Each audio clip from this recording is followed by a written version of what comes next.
Hi, my name is Jackson Vanderweilen, and I'm a senior at Purdue University studying cybersecurity. For my white paper, I wrote about the issues surrounding lack of communication and organizational leadership.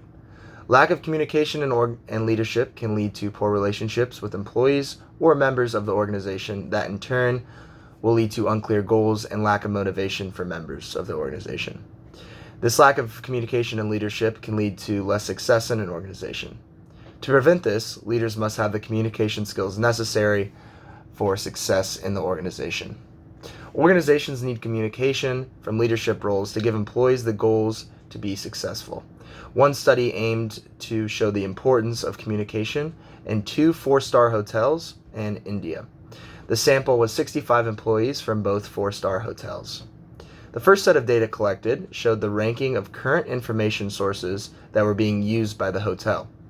The top 4 information sources were memos at 24%, supervisors at 15%, co-workers at 14%, and employee meetings with top management at 11%. Although the top findings showed that memos were the main source of information used, leadership positions trailed shortly after. The second set of data showed the preferred information sources within the hotel from the employees.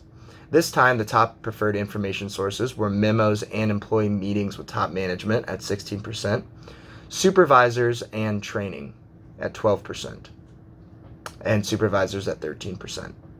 Interestingly, the lowest preferred information source was from coworkers at 6%.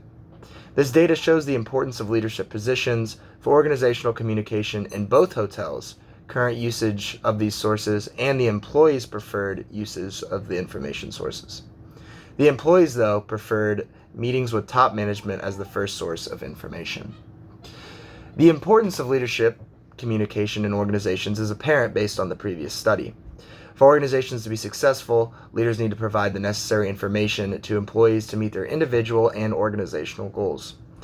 On the other hand, poor leadership can not only result in employee dissatisfaction and failure to complete their goals, but failure of the organization entirely. A study was conducted with 359 supervisors or managers in over 20 large U.S. corporations to see what their reasoning was for why the organization failed.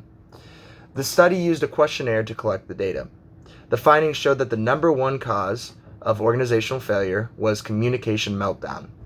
Managers and supervisors from organizations all around the United States collectively agreed on lack of leadership communication as being the main reason for organizational failure. Lack of communication and leadership can also come with a cost. According to David Grossman, in a report titled "The Cost of Poor Communication," a survey of 400 companies with 100,000 employees each cited an average loss per company of $62.4 million per year because of inadequate communication to and between employees.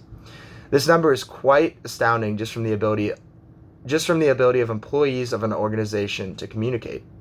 An article from Deborah Hamilton titled "Top 10 Employee Blunders That Cost Companies Money" states that smaller companies of 100 employees or less lose an average of $420,000 per year because of lack of communication.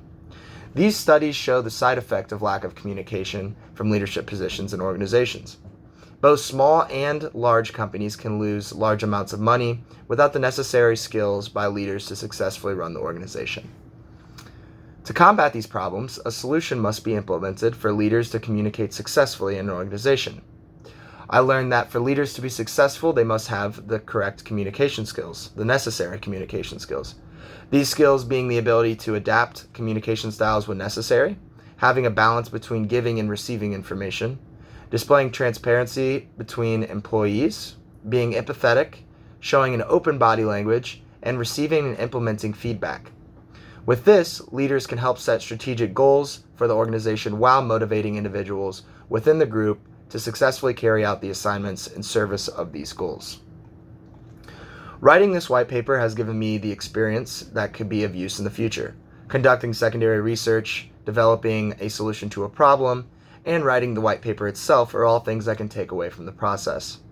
Also, presenting the findings in a business-oriented way can be of great use for future employment in organizations.